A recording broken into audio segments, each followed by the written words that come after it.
Na ungana sasa na Ibrahim Rahbi, mchambuzi wa masuala ya kimataifa. Karibu Rahbi. Shukrani sana. Tuanzie na hili la Iran kuhusiana na mazungumzo haya ambayo yanataraji kufanyika, na kansela wa Ujerumani ameelezwa kuwa amepuzilia ukosoaji ambao umekuwa ukifanyika hasa kutoka kwa waziri wa mambo ya kigeni wa Iran. Nini hasa ambalo limekuwa likizungumzwa hapa?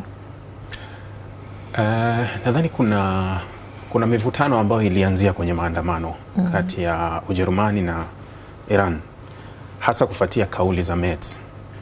Unajua, wakati wa maandamano na shinikizo ambalo lilikuwa likitajwa kati ya Amerika, Israeli na ulimwengu wa Magharibi kuhusu Irani, Merz aliwahi kuweka komenti yake akasema kuwa utawala wa Irani uko mwishoni kudondoka, yani uko mwishoni kudondoka. Lakini amekariri hivi juzi tena akisema kuwa ulimwengu wa Magharibi ikiwemo Ujerumani wanatakiwa waongeze pressure zaidi kuipa Iran ili yani iweze kutimiza ile lengo, yani waweze kutimiza lengo la kubadili utawala.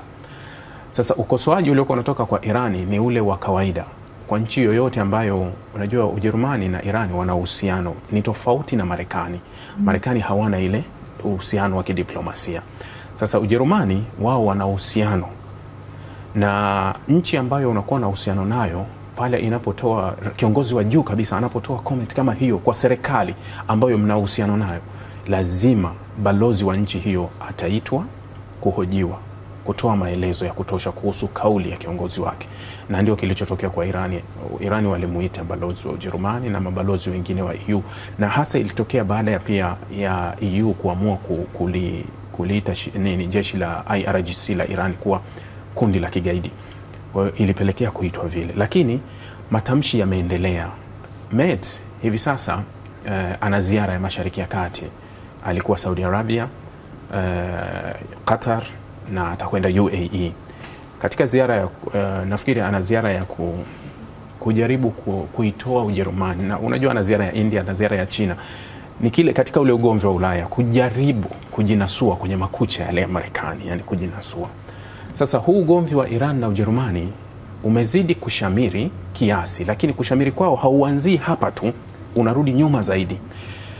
Israeli inapokea 27% ya silaha zake kutoka Ujerumani. Israeli. Irani ndio mfadhili mkuu wa Hamas. Kwa hiyo wanakutana tena upande wa pili kuwa kwenye mivutano yao ya nyuma. Kwa hiyo sio ajabu sana kuona Ujerumani na Irani wanavutana katika kipindi ambacho kiko wazi, kwa sababu unapozungumza Ulaya kuna nchi nyingi. Kuna Uingereza ambao wanasaidia Israeli moja kwa moja, lakini hawana malumbano ya moja kwa moja na Irani ya wazi. Kuna nchi kama Ufaransa, Italia, hawa wote wanaisaidia Israeli kwa kiwango kikubwa cha silaha na kila kitu, lakini pia huoni kama kuna malumbano ya moja kwa moja. Ila Merz ambaye naweza nikamfanisha kwa hivi sasa, amekuwa kama anajaribu kurejesha ile nafasi ambayo imekuwepo. Unajua, kwa Ulaya Ujerumani ndio nchi yenye uchumi mkubwa zaidi, nchi yenye iliyoendelea zaidi, yenye viwanda kwa Ulaya, ambayo sasa hivi karibuni utaona kuwa Merz ni kama amechukua kutoka kwa Macron. Maanake Macron ndio alikuwa akizungumza sana, anakosoa, anafanya. Hivi karibuni naona kama Merz anajaribu kutaka kuchukua ile nafasi ambayo kiwazi ipo, yani kwa Ulaya, yani kwa Ulaya kinara ni Ujerumani. Sasa lakini kama kinara Ujerumani, lakini sauti zilizokuwa zikisikika Ulaya sio ya Ujerumani, ilikuwa ni Ufaransa na wengine. Sasa ni kama vile sasa amekuwa anaona kuwa awe kwenye headline nyingi. Yani naweza kusema ni Trump wa Ulaya sasa anakuwa, yani kama vile anataka awe kama Trump, kuwa kila jambo linalotokea sasa asikike, amezungumza. Na hii nimeiona karibu kama miezi miwili, taarifa nyingi zinakuja za Merz kazungumza hivi, Merz. Ndio iko hivyo. Sasa haya mazungumzo ambayo yanatarajiwa kufanyika hapo baadaye yanalenga zaidi kuhusiana na kile ambacho kinajiri, hasa utofauti ambao wamekuwa nao. Haya mazungumzo, Hilda, kwa tathmini bado ni mazungumzo magumu. Sioni sana kama yanaweza kuwa tofauti na mazungumzo yaliyopita, hayo yakapelekea vita ya siku 12. Juzi kabla ya haya mazungumzo, yani kabla ya kuidhinisha, unajua mazungumzo yalikuwa ni Uturuki. Katika ripoti ya awali yalikuwa mazungumzo yatafanyika Uturuki. Irani wakataka mazungumzo yabadilishwe kutoka Uturuki yapelekwe Oman. Marekani wakakataa, wakasema hatutoruhusu haya mazungumzo yabadilike. Kwa hiyo kukatokea mzozo. kulitokea mzozo kati ya location, sehemu ya mazungumzo, lakini kulibadilika kauli. Wakati Trump anatoa taarifa ya kuwa tutakuwa tuna mazungumzo na Irani ambayo yatafanyika Uturuki, alisema kuwa tutakuwa na mazungumzo ya nyuklia. Irani, waziri wa mambo ya nje Abbas Araghchi alivyoweka comment yake, naye akapiga mstari kuwa tutakuwa na mazungumzo ya nyuklia. Steve Witkoff na Jared Kushner walivyosafiri kutoka Marekani wakaenda Israeli, wakakutana na mpango wa Israeli. Kauli iliyofuata ilikuwa ya Marco Rubio kwenye vyombo vya habari, akasema kuwa mazungumzo yatafanyika, hayatoacha nyuma masuala ya makombora ya Iran pamoja na washirika wake wa kikanda Hezbollah, Hamas na wengine. Ile kauli ikakosolewa na Tehran kuwa mazungumzo pekee tutayozungumza ni nyuklia. Hatujadili chochote nje ya nyuklia. Na mazungumzo hayatofanyika Ankara, tunataka mazungumzo yafanyike Muscat. Juzi vyombo vya habari usiku vikaripoti kabisa kuvunjika kwa mazungumzo, na vyombo vya habari vya Marekani vikaripoti, vyombo vya habari vya Irani vikaripoti kabisa kuwa hakuna tena mazungumzo, yamevunjika. Na kauli ya Trump, akaenda kwenye mtandao wa Truth Social akaandika kuwa kabla ya hapo alizungumza na vyombo vya habari, afu baadaye akaandika, anasema kiongozi wa Irani anapaswa ahofie, awe na wasiwasi. Vyombo vya habari vya Irani vikatoa taarifa kuwa majeshi yamewekwa tayari, kwa sababu mazungumzo tayari yalikuwa yamefutwa. Lakini muda baadaye tena ikatoka taarifa kwenye mtandao wa Truth Social, Trump akisema kuwa mazungumzo yatafanyika, yapo na yatafanyika Muscat. Baadaye Abbas Araghchi akathibitisha, waziri wa mambo ya nje wa Iran, kuwa kutakuwa na mazungumzo yatafanyika Muscat, na wote wakarudi pale pale kwenye ile mazungumzo ya nyuklia. Kwa hiyo bado kuna mvutano wa awali kuwa tunakwenda kujadili nini. Marekani na Trump wao walisema tutajadili nyuklia, Irani wakakubali wakasema tutajadili nyuklia. Ilivyokuja comment ya upande wa pili baada ya kina Jared, ikawa tutajadili nyuklia na makombora. Sasa bado kuna mvutano kuwa tunakwenda kukijadili kipi, lakini naweza kusema kuwa kilicho mbele ambacho kinachoonekana mpaka sasa, kinachofahamika kuwa wanakwenda kujadili nyuklia, kitu ambacho upande wa pili wanaona kuwa kujadili nyuklia tunakuwa hatujatimiza chochote, kwa sababu na mbadala wa mazungumzo ya nyuklia ni nini? Mbadala ni vita. Yani kuwa tusipokubaliana ni vita. Na taarifa ilitoka, Trump alisema kuwa ikiwa hatutokubaliana basi tutafanya haraka na yani vita itapigwa. Kuna mvutano ambao unaendelea kati ya Israeli na Marekani. Israeli wanataka kuanzisha mashambulizi, kwa sababu awali mashambulizi yalikuwa aanzishe Marekani. Baadaye Marekani akaonekana kuwa diplomasia kubwa, yani ameisogeza diplomasia kwa kiwango kikubwa, baada ya kile ambacho kilionekana kama kulikuwa kuna shinikizo pia la kutoka kwa washirika wa kikanda, Katari, sijui Uturuki, Misri, Oman, Saudi Arabia, kuwa maana baada ya ile taarifa iliyotoka Iran wanasema shambulizi lolote litaloelekea kwetu litaashiria kuvurugika kote kwa Mashariki ya Kati. Yani shabaha yetu kubwa itakuwa maslahi yote ya Marekani yaliyopo Mashariki ya Kati. Na comment nyingine zaidi wanasema kuwa tunataka kuondoa uwepo wa Marekani Mashariki ya Kati, yani tutashambulia kambi zake zote zilizopo Mashariki ya Kati. Sasa ukiangalia kambi zilizopo Mashariki ya Kati, utaona karibu nchi zote zilizomzunguka Irani, hasa hizi nchi za Kiarabu, ndio kambi za Marekani zilipo: Kuwait, Qatar, Oman, sijui Saudi Arabia, Jordan, Iraq, kote kambi za Marekani zipo. Sasa kama Irani watajibu kwa kugusa kila nchi, manake kuwa ni kweli kutavurugika kwa kiwango cha hali ya juu. Sasa hilo ndio Marekani kidogo akajivuta, na Trump ndani ya Marekani ana msuguano mkali tena mwingine na washirika wa MAGA, na anakuta upande wa pili mshirika wao Israeli. Yani Israeli anataka Israeli anamtaka Marekani aingie kwenye vita. Washirika wa MAGA ambao ndio wafuasi wa Donald Trump, unajua Trump sera yake ilikuwa ni ya amani, kama unakumbuka, kuwa yeye hataki vita. Na washirika wa MAGA ndio walioenda naye. Sasa ni kama hafati kile ambacho yani ile wanasema ile sera ambayo aliingia nayo, wanasema nini, ilani ambayo aliingia nayo kuwa tukiingia tutafanya hiki na hiki na hiki na hiki. Sasa ameingia hafati vile, yani akwenda vingi. Sasa wale wafuasi ambao ndio walimuunga mkono kwenye uchaguzi na kila kitu, wanamkumbusha mbona ulichoahidi sio, yani unatembea kwingine. Na ujue kwa Marekani kutakuwa na uchaguzi wa nusu msimu, Republican wako kwenye nafasi mbaya. Kwa hiyo ndio maana wanamsisitiza Trump kuwa toka, migogoro ya nje imekuwa mingi na tuvuruga ndani, kwa sababu Trump wa awamu ya kwanza alifanya Marekani Wamarekani walifurahia, yani kwa sababu awamu ya kwanza Trump alifanya vizuri sana ndani ya Marekani, licha ya kuwa alitawala kipindi ambacho mwishoni alimalizia wakati wa corona, lakini Wamarekani walifaidika sana na ile maga yake, ile Make America Great Again. Wamarekani kweli akitekeleza baadhi ya hiyo, ikiwemo kuweka kipaumbele hasa kwa Wamarekani. Ndio, lakini bado hali ya ndani ni ngumu. Yani unajua, baada ya ujio wa Joe Biden alivuruga, manake nchi ilitoa sana fedha, haikushughulika na matatizo ya ndani, ikashughulika zaidi na matatizo ya nje. Kwa hiyo Wamarekani hali ikawa ngumu zaidi. Kuja kwa Trump, kushinda kwake, wakaamini kuwa atarejesha zile enzi. Kwa hiyo akaanza vizuri kidogo kutaka kuanza kurejesha. Sasa mikataba mingi, mfano Marekani alioingia na nchi nyingi ambazo zitapeleka fedha Marekani, yani ule uwekezaji sifa nini, haujaanza kutekelezwa kwa sababu nchi bado dunia ina vurugu.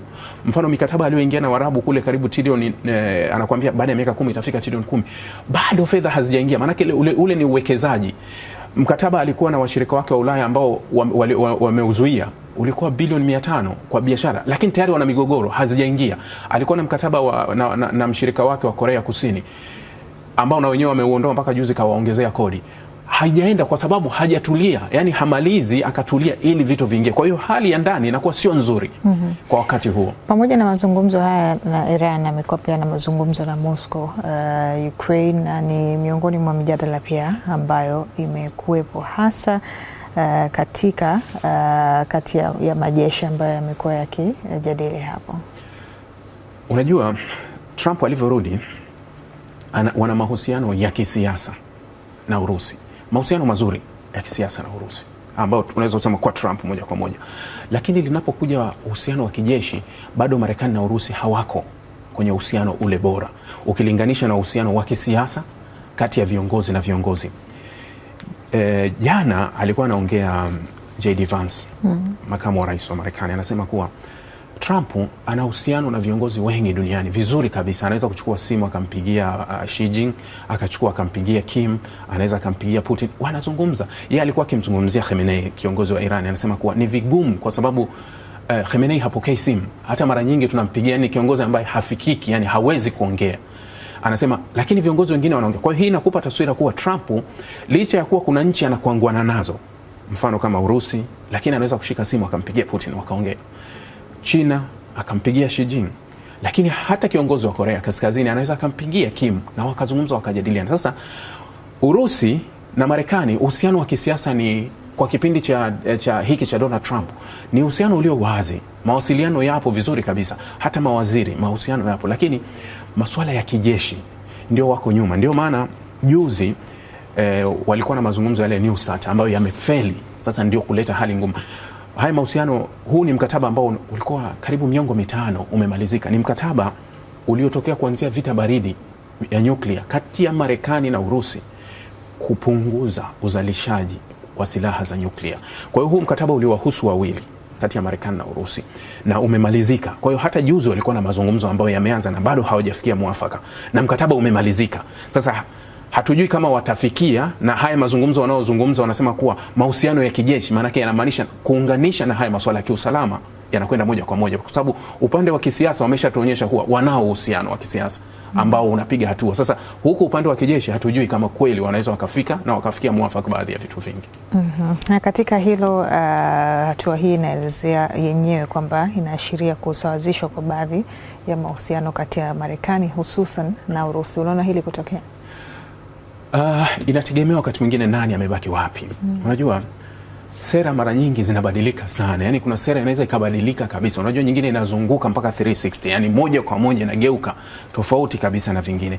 Wewe chukulia kuwa turudi nyuma mwaka 1.5. Marekani Urusi. Huwezi kuzungumza kuhusu hiki. Manake kuwa hapakuwa na mawasiliano kabisa. Iwe ya kisiasa, iwe ya kijeshi, iwe ya nini. Wakati wa utawala wa Joe Biden hayakuwepo hayo. Lakini mabadiliko ya White House tu, kutoka kiongozi mmoja kuja kiongozi mwingine, akabadili upepo wote.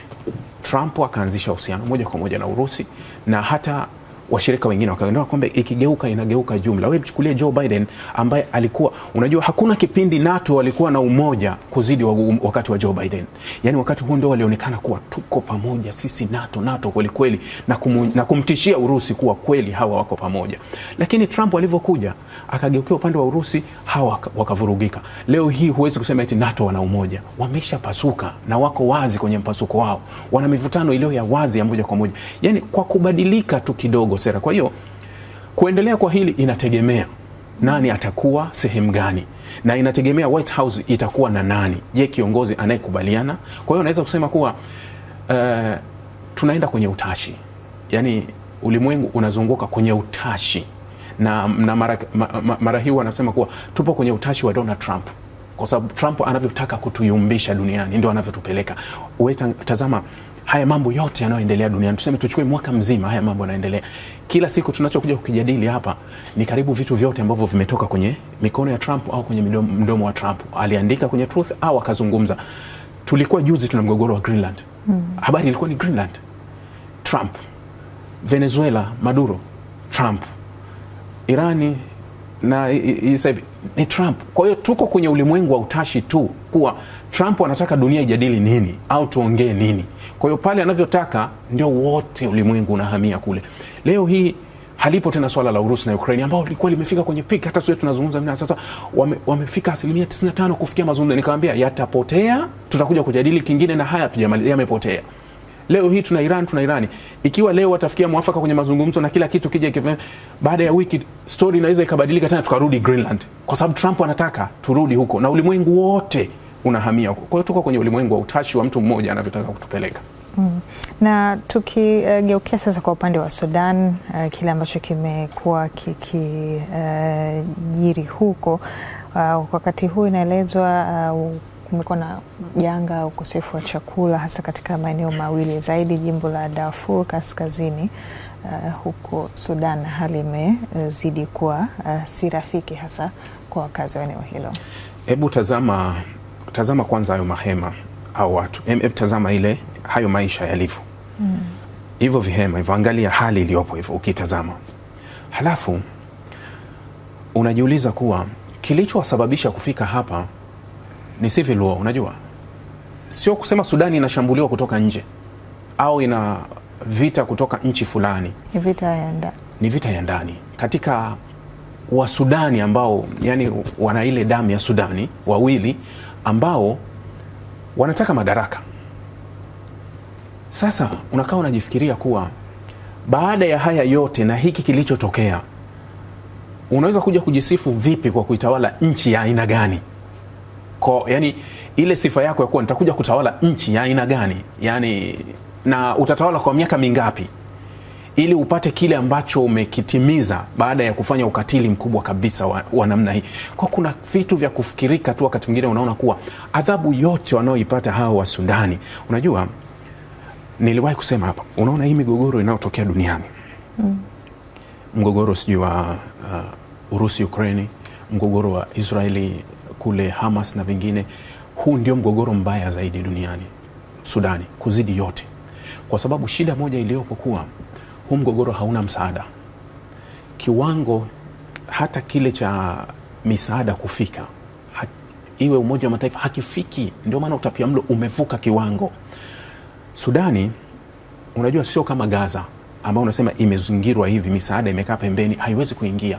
Sudani inaweza, japo kuwa mpaka wa Chadi na mpaka ya Sudani Kusini kiasi ilikuwa na mgogoro kuingiza misaada, lakini misaada yenyewe haitoshi. Wakati tunazungumza kuhusu mgogoro wa Gaza, mpaka pekee wa Rafah ulikuwa na gari 22,000 truck ambazo zina misaada, ila tu zinataka kuingia, manake misaada ipo, ila tu iruhusiwe kuingia. Tunazungumza Sudani ambako kuwa hizo hakuna, haifiki kwa kiwango hicho. Sasa unakaa unajiuliza mara tatu kuwa shida iko wapi? Ima wakae wakubaliane waivunje hiyo nchi kwa usalama wa watu, kwa sababu hakuna suluhu ya Sudani ambayo itakuja kwenye mazungumzo katika kipindi cha miaka 5 ijayo. Imekuwa ni miaka 3 sasa. Sasa hivi vita hii imekuwa ikiendelea. Vita ina miaka 3 na imekuwa. Kwa nini unadhani hakuna namna nyingine ya kutatua? Hawawezi kufika makubaliano kwa sababu wote wana nguvu. Yaani leo hii tunazungumza RSF wanashikilia mikoa 5 yote ya magharibi mwa Sudan. ile eneo lote la Darfur wanalishikilia. Mikoa 13 iliyobaki iko chini ya jeshi SAF. Hawa hawakubaliani kwa sababu walishakuwa na mazungumzo ndio wakafikia kupigana. Hawakubaliani, na kwa sababu kila upande una nchi pembeni zinasaidia kutimiza hili. Kwa hiyo suluhu ya Sudani kwa hivi sasa ni kwenda kuigawa kwa mara ya pili. Kama kutakuwa na suluhu ya mezani, yani suluhu yoyote itaopelekwa mezani ya Sudani kumaliza mgogoro, ni suluhu ya kuigawa Darfur na kuwa nchi, na hawa upande wa huko na kuwa na nchi nyingine ambayo sasa inakatika mara ya pili baada ya Sudani Kusini kuondoka 2011. Hii itagawika. Lakini wakisema kuwa tusiigawe nchi, tunataka nchi iwe moja, basi maana yake watarudi kupigana, hata wapigane miaka 5 mbele, hakuna ambaye atashinda katika hawa. Hakuna atashinda. Maana yake nini? Madhara yatarudi tu kwa raia wa kawaida. Kwa hiyo kuna uamuzi mwisho wa amue tu akubali kuwa okay, turudini, halafu tufanye kura ya maoni kama ikigaiwa ili usalama wa hawa watu upatikane, lakini hakuna tumaini lolote la hawa watu kuja kuishi kwenye nchi ya amani hata kwa miaka 5 ijayo. Shukran sana Ibrahim Rahbi. Tunakamilisha hivyo kuangalia pia katika mataifa mbalimbali kile ambacho kimejiri. Ni Ibrahim Rahbi, mchambuzi wa masuala ya kimataifa.